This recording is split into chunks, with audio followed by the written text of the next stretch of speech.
அனைவருக்கும் அடியேனின் அன்பு கலந்த வணக்கத்துடன் ஏ முத்துக்குமார் ஞான ஒளி ஜோதிடம் அப்படிங்கிற பிரசன்ன ஜோதிடம் மூலியமாக வெற்றிலை வைத்து பிரசனம் பார்க்கும் ஒரு முறையை நான் நடத்தி கொண்டு வருகிறேன். புதியுகம் டிவியில் நான் நேரலையில் வந்து வெள்ளிக்கிழமை காலையில் 7 மணிக்கு நேரலையில் வந்து மக்களை பிரசன்ன முறையில் நான் நேரடியாக வந்து தொலைக்காட்சியில் வருகிறேன். அதை புதியுகம் டிவின்னு யூடியூப்பில் போயிட்டு பார்த்து கூட பார்க்கலாம். சரி, எல்லாம் அல்ல அந்த விநாயகனுடைய பொற்பாதங்களை வேண்டிக் கொண்டும், கல்யாண பசுபதீஸ்வருடைய பொற்பாதங்களை வேண்டிக் கொண்டும், கல்யாண வெங்கட பெருமாள் வெண்ணமலை முருகன் என் தாய் தந்தை என் குருநாதருடைய பொற்பாதங்களை வேண்டிக்கிட்டும், என் குலதெய்வத்தோடைய பொற்பாதங்களை வேண்டிக்கிட்டும், இந்த அற்புதமான குரு பயிற்சியை எனக்கு வகுத்து கொடுக்கறதுக்காக வழிவகை செய்த அனைத்து உள்ளங்களுக்கும் உங்களுக்கும் இந்த யூடியூப் சேனலுக்கும் என்னுடைய நன்றியை தெரிவித்து கொண்டு இந்த குரு பயிற்சி பலன்களை வழங்குகிறேன்.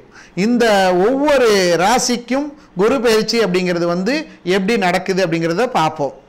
இந்த புரட்டாசி மாதம் 18ஆம் தேதி ஆங்கிலத்தில் 4/10/2018 இரவு 10 மணி அளவில் இந்த குரு துலா ராசியிலிருந்து விருச்சிக ராசிக்கு பயிற்சி ஆகிறார். துலா ராசிங்கிறது பகை வீடு, விருச்சிக ராசிங்கிறது நட்பு வீடு. அப்போ அருமையான ஒரு இடத்துக்கு போகிறார். இந்த அருமையான இடத்துக்கு போகும் பொழுது உலகத்தில் மழை வந்து பார்த்தீங்க அப்படின்னா அதிகமாக இருக்கும். முக்கியமாக தமிழ்நாட்டில் அதிக மழை இருக்கும். ஆன்மீகத்தில் யார் போலித்தன்மையாக இருக்கிறார்களோ, போலி சாமியாராவோ இல்லை போலித்தன்மையாக வந்து பார்த்தீங்கன்னா எதை வேணாலும் வச்சு கொண்டு போயிடலாம், இதுதான் ஆன்மீகம்னு நினச்சிக்கிட்டு இப்படி கூட ஆன்மீகத்தின்னு ஒரு தவறான வழியில் புரிஞ்சுக்கிறாங்களோ, அந்த போலித்தன்மையான ஆன்மீகத்தை தோல் உரிக்கும் அப்படின்னு சொல்லலாம். ஏன்னா தனுசுல சனியும் விருச்சகத்துல குரும் இருக்கிறது ஒரு அற்புதமான ஒரு ஆன்மீகத்தை ஒரு வழிவகுக்குன்னு சொல்லலாம். அந்த மாதிரி ஒரு அற்புதமான ஒரு குரு பயிற்சி பலன் தான் இது நடக்குது.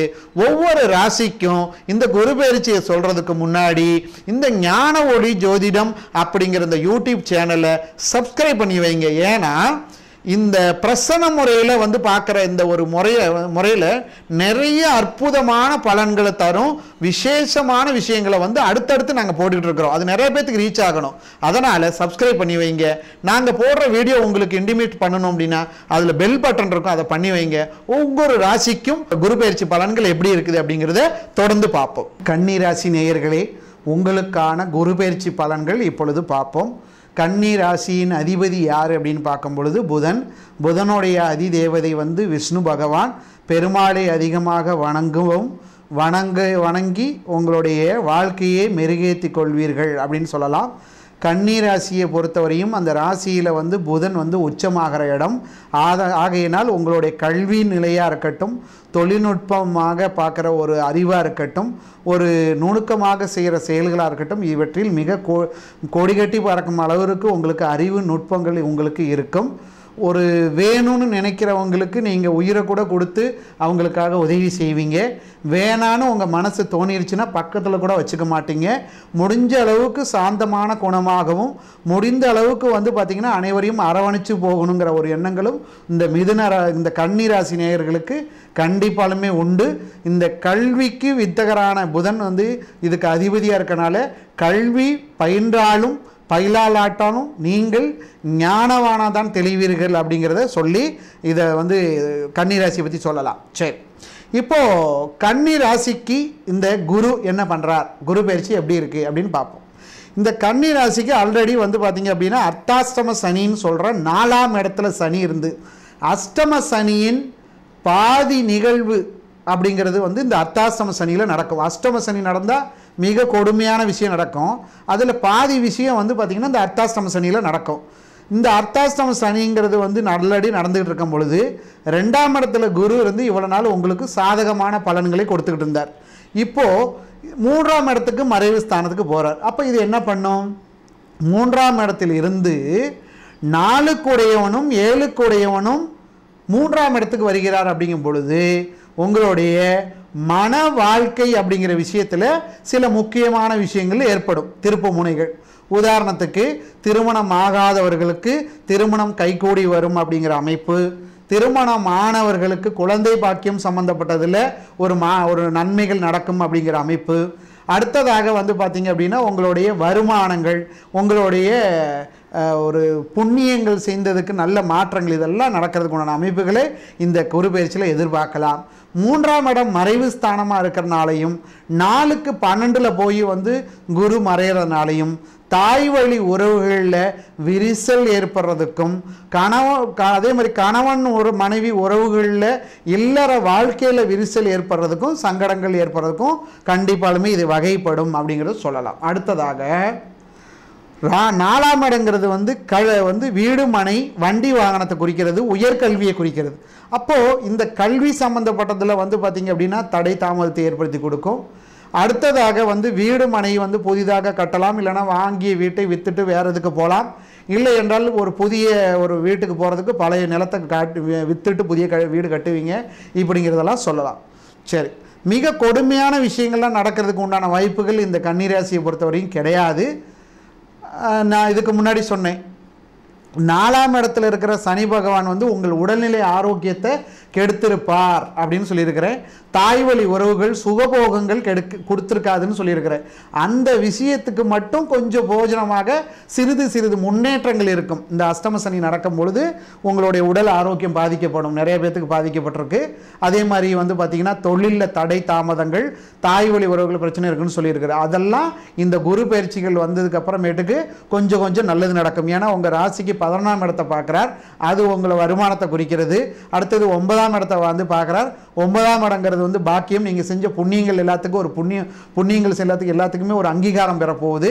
7ஆம் இடங்கிறது மாங்கலி ஸ்தானம், நண்பர்கள் ஸ்தானம், கூட்டு ஸ்தானம், பொதுஜன தொடர்புன்னு சொல்லுவாங்க. அந்த வகையில் இருக்கும் பொழுது தொழில் மேன்மைப்படும்.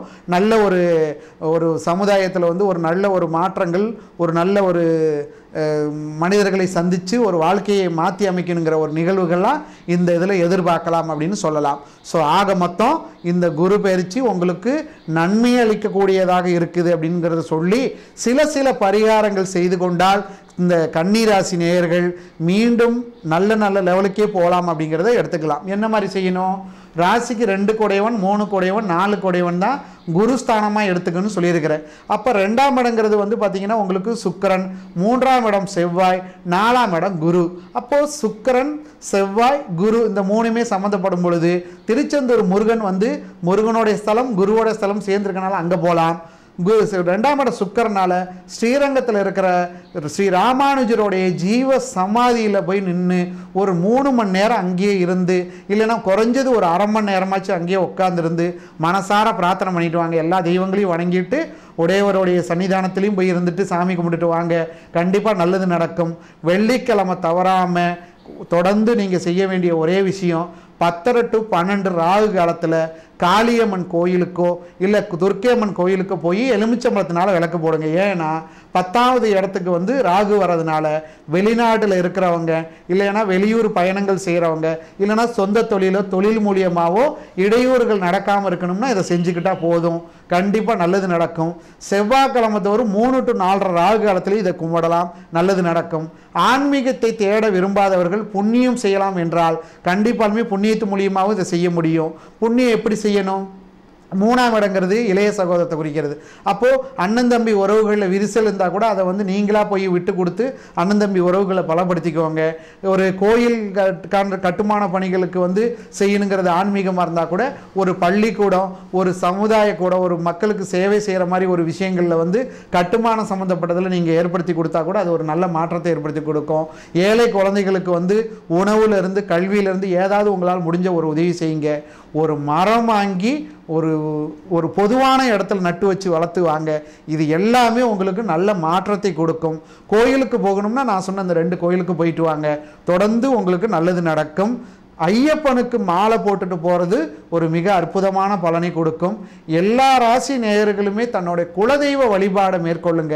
அந்த குலதெய்வ வழிபாடு கன்னி ராசிக்கு மிக கெடுபலனை தான் இப்போ எடுத்துக்கிட்டு இருக்குது, போக முடியாத சூழ்நிலையை கொடுத்துக்கிட்டு இருக்குது. இப்போ நீங்கள் அதை தொடர்ந்து செய்ய நல்லது நடக்கும். ஆப்பேல் இருந்தால் தான் கோப்பையில் வரும்னு சொல்கிற மாதிரி உங்களையே பொறுத்த வரையும் பார்த்தீங்கன்னா இத்தனை தெய்வத்தையும் தேடணும்னா குலதெய்வத்தோடைய அனுகிரகம் இருந்தால் தான் செய்ய முடியும். குலதெய்வத்தோடைய அனுகிரகத்தை தேடிக்கோங்க. உங்கள் வாழ்க்கை இனிதாக அமைந்து மேலும் மேலும் நல்ல வழிக்கு போகிறதுக்கு இந்த குரு பயிற்சி ஒரு படிக்கல்லாக இருந்து உங்களை உயர்த்தி காட்டும் என்பதிலே ஐயமில்லை. வணக்கம்.